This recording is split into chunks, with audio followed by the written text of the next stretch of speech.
Hello everyone, this is Shivani और आप सभी का स्वागत है इस यूट्यूब चैनल पर। एक्चुअली बहुत टाइम के बाद मेरा कहीं घूमने का प्लान बना है। तो मैंने सोचा कि अब घूमने तो जा ही रही हूँ तो व्लॉग भी बनाना बनता है। तो अभी मैं आई हूँ धर्मशाला। तो अब मैं आपको बताती हूँ कि हुआ क्या मेरे साथ। एक्चुअली मैंने शिमला ISPT से बस लिया था कल 9:30 PM पे। तो जब मैंने वो अपने लिए सीट बुक की थी ना, तो उस टाइम दे टोल्ड मी कि 5:50 AM मैं यहाँ पहुँचूँगी। तो मुझे लगा मतलब ठीक है, सही है, 5:50 में पहुँचूँगी तो तब तक थोड़ा उजाला शायद हो जाएगा 6 साढ़े 6 बजे के आसपास, तो मुझे थोड़ा ही वेट करना होगा अंधेरे में। पर यार इन्होंने मुझे यहाँ 5 बजे पहुँचा दिया और इतनी ठंड यहाँ पे, मतलब शिमला से थोड़ी कम थी पर काफ़ी ठंड लग रही थी यार। और मतलब बारिश भी हो रही थी हल्की हल्की। और मैं बस स्टैंड पे बैठी हूँ, लिटरली मैं सुबह होने का वेट कर रही हूँ और कोई 2 घंटे मुझे वेट करना पड़ा वहाँ पर। फिर उसके बाद फिर मुझे लगा कि मुझे पहले मैक्लोडगंज जाना चाहिए क्योंकि ये है यहाँ का सेंटर ऑफ अट्रैक्शन। और वैसे तो मैंने पूरी विश लिस्ट बनाई है कि क्या क्या घूमना है, कहाँ कहाँ जाना है, पर मैंने सोचा कि मुझे मैक्लोडगंज से स्टार्ट करना चाहिए। तो मैक्लोडगंज मैं एक बस में आई तो क्या हुआ कि मुझे ना एक गर्ल मिली, she is from Spain and तो उसने मुझे यहाँ पे बताया कि यहाँ कुछ हॉस्टल्स वगैरह रहते हैं तो वो ज़्यादा सही रहते हैं रहने के लिए। She is here for 2 weeks actually, पर मैं तो 2 दिन के लिए थी। तो मैंने सोचा कि ठीक है, अच्छा ऑप्शन है। तो उसने ही हॉस्टल ढूंढ के रखा था, तो हम साथ में आ गए इधर। और सच बताऊँ तो दिस इज़ वेरी नाइस, मतलब रूम्स बहुत अच्छे हैं इनके। और मैं आपको दिखाती हूँ, एक मिनट। इट्स नाइस, मतलब और सिर्फ चार्जेस पता कितने, ओनली 280 रुपीज़ पर नाइट। और मैं वही सोच रही थी कि अगर हम कोई होटल वगैरह लेते हैं तो मतलब ज़्यादा एक्सपेंसिव पड़ता है और रूम्स भी ऐसे ही होते हैं। तो मतलब मुझे ये वाला ऑप्शन ज़्यादा ठीक लगा। और रात के थके हुए थे तो अब शावर वगैरह भी लेना था, तो मैंने सोचा कि पहले हॉस्टल ही चले जाते हैं और उसके बाद मैं कहीं घूमने जाऊंगी। और हाँ, ये मेरा एक पहला सोलो ट्रिप है, तो लेट्स सी कितना एंजॉय हो पाता है सोलो ट्रिप पे। तो जहाँ जहाँ मैं जाती रहूँगी वहाँ आपको भी नज़ारे दिखाती रहूँगी आसपास के कि क्या है। वैसे अभी तो भाग सुनाग ही घूमना पड़ेगा और देखना पड़ेगा कि क्या क्या है यहाँ पे। और यहाँ एक झरना भी है तो मैं आपको वहाँ भी ले जाऊँगी। और let's see, okay so let's go.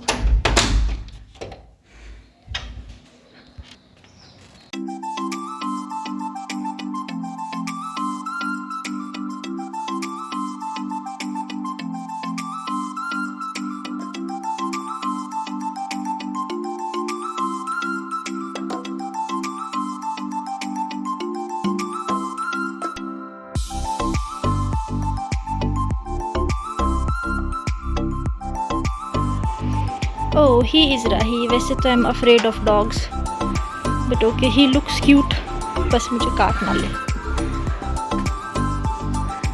Let's go upstairs.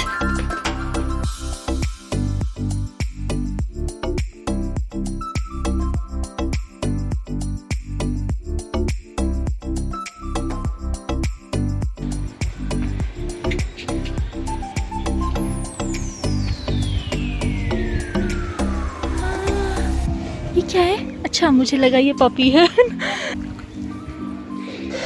छोटी।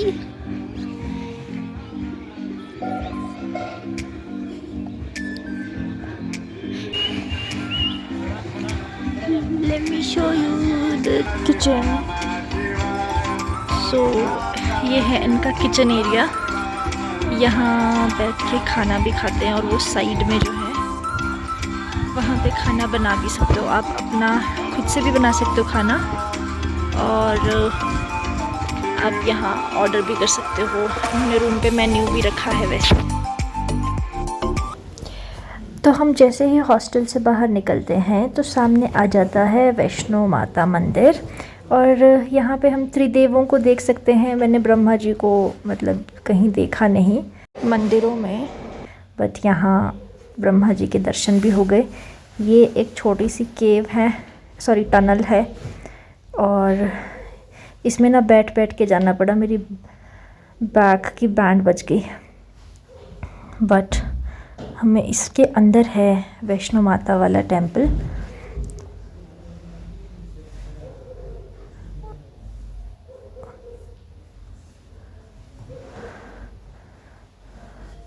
अब हम जाएंगे टनल की दूसरी साइड और फिर वापस नीचे मंदिर में ही ये इसका जो मुख है वो खुलता है।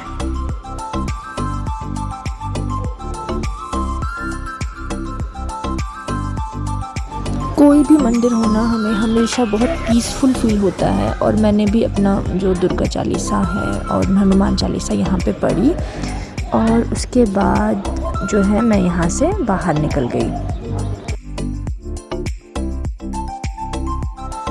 मंदिर से बाहर आने के बाद मुझे लग रही है बहुत भूख, and I found a cafe restaurant whatever, chilli beans है इसका नाम। तो let's see what I get here.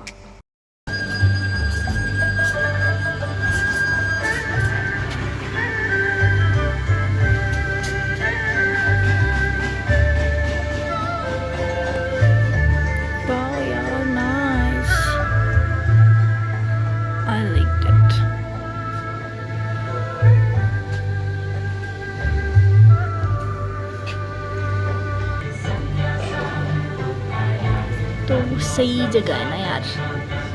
Actually वैसे तो ना मैं वहाँ बैठना चाहती थी, वो जो सिटिंग वाले बने हुए, पर फिर मुझे शूज़ उतारने पड़ेंगे। अभी मैं शूज़ नहीं उतारना चाहती हूँ।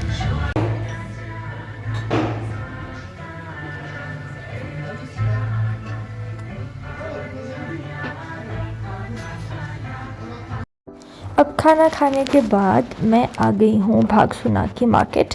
अब यहाँ से मैं जाऊँगी भागसूनाग टेम्पल और भागसूनाग वाटरफॉल। तो चलो फिर चलते हैं।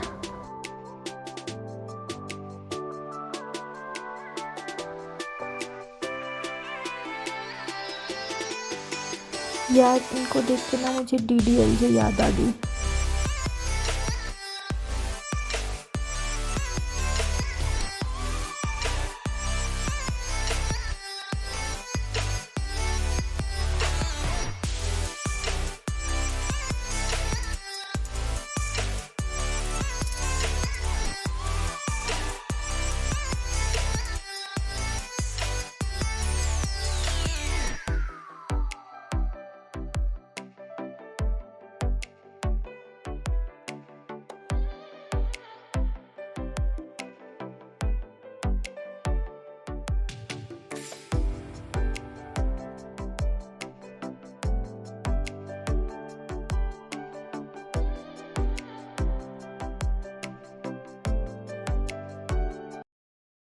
भागसूनाग टेम्पल के बारे में जो मैंने स्टोरी पढ़ी है वो ये है कि एक तो ये टेम्पल 5100 ईयर्स ओल्ड है, ठीक है। और यहाँ पे क्या हुआ था कि भागसू राजा और नाग देवता के बीच में एक बैटल हुआ था, क्योंकि भागसू राजा जो है उन्होंने नागडल लेक से, मतलब वो पवित्र झील थी, वहाँ से कुछ पानी चुराया था, इसीलिए ये बैटल हुआ था। इसमें राजा भागसू हार गए थे, पर इवेंचुअली उनको माफ़ कर दिया गया था, तो इस टेम्पल का नाम पड़ा फिर भागसूनाग।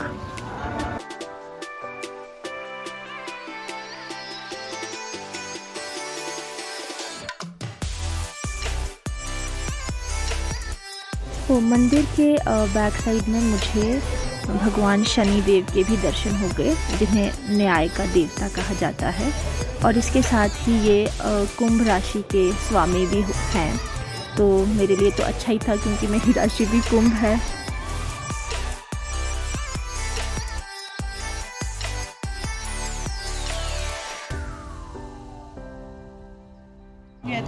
और ये देखो सामने वाटरफॉल दिख रहा है ना, हमें यहाँ पे जाना है अभी। So let's go.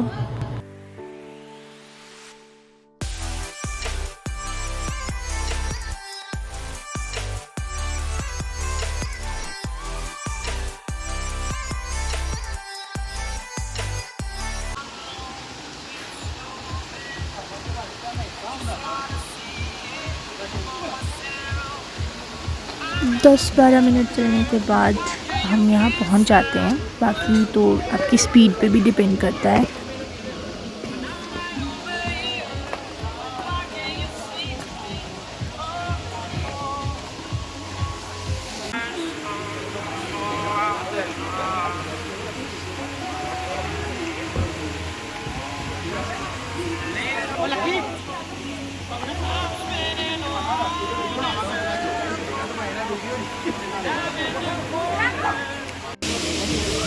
मैं भी ना यहाँ पे वेट कर रही हूँ अपनी टर्न का, ताकि मुझे भी पिक्चर्स क्लिक करने का मौका मिले।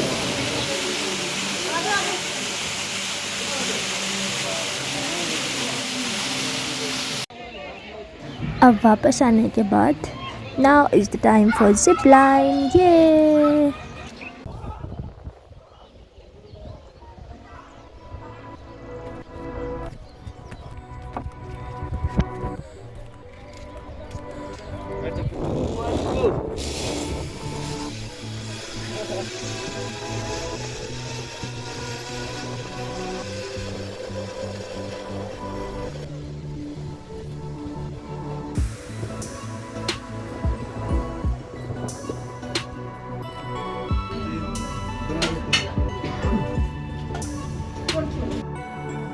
अब मैं आ गई हूँ चर्च।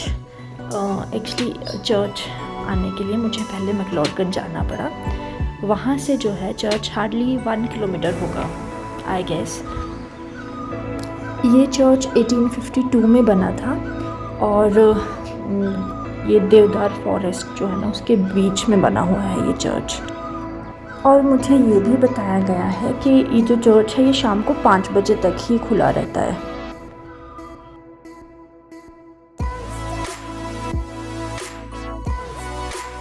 चर्च से बाहर आने के बाद ना रोड के दूसरी साइड पे मुझे एक पार्क दिखा जो कि बहुत ही ऐसे सुंदर नज़र आ रहा था बाहर से। I think Dharamshala eco park है इसका नाम। और बट मुझे यहाँ बताया गया कि ये अभी इसमें कुछ काम चला हुआ है तो ये अभी बंद है। जून में जाके ये विज़िटर्स के लिए ओपन होगा। अब यहाँ से वापस मुझे चलना शुरू करना पड़ेगा मैक्लोडगंज की तरफ और फिर मैक्लोडगंज पहुँचने के बाद मार्केट होते हुए जाना पड़ेगा मोनेस्ट्री।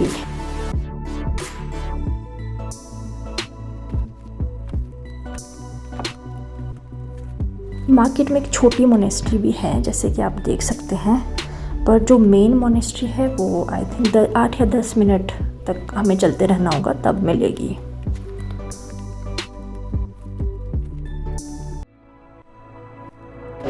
मैक्लोडगंज की जो मार्केट है ना उसमें तिब्बतियन कल्चर का बहुत ज़्यादा इन्फ्लुएंस है और इससे लिटिल लहासा भी कहा जाता है।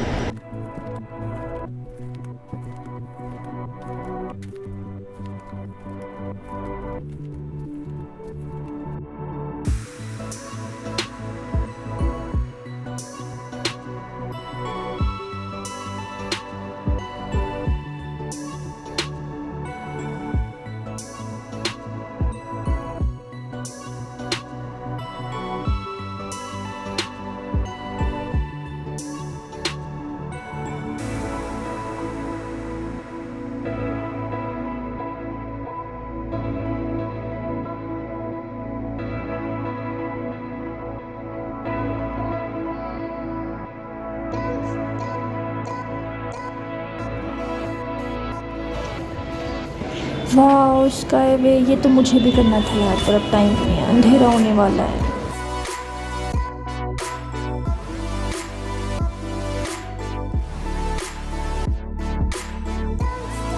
तो फाइनली हम पहुंच गए हैं मोनेस्ट्री, जो कि मैक्लोडगंज का ही नहीं बल्कि पूरे धर्मशाला का शायद सबसे फेमस प्लेस है। और यहाँ मतलब मन को अलग ही शांति मिलती है।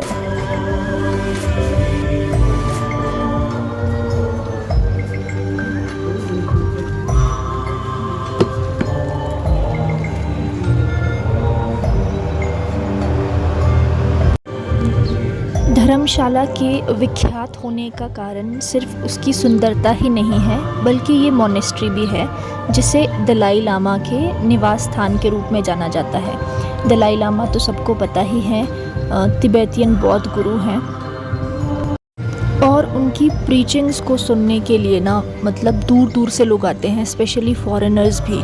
और मैंने एक चीज़ यहाँ और ऑब्ज़र्व की है कि धर्मशाला में ना शिमला से ज़्यादा फॉरेनर्स आते हैं।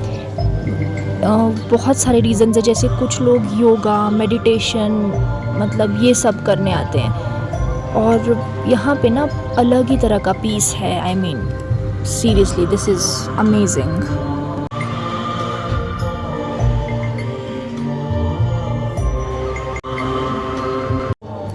मोनेस्ट्री के अंदर तो ना एक अलग ही लेवल की शांति थी। लोग मेडिटेशन कर रहे, कोई योगा कर रहे हैं।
अब मैं मोनेस्ट्री से बाहर आ गई हूँ और मार्केट में। अब मेरे को जाना पड़ेगा चौक पे, फिर वहाँ से भाग सुनाऊँगी। यार चौक पे ना मुझे ये शॉप देखे आइसक्रीम खाने का मन कर रहा है, तो मैं अब यहाँ ना आइसक्रीम खाऊँगी फिर वापस चलूँगी।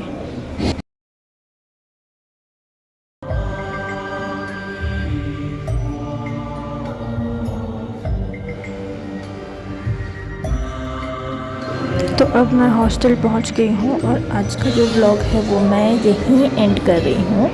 So please like, share and subscribe और कमेंट करके मुझे ज़रूर बताइएगा कि आपको आज का व्लॉग कैसा लगा।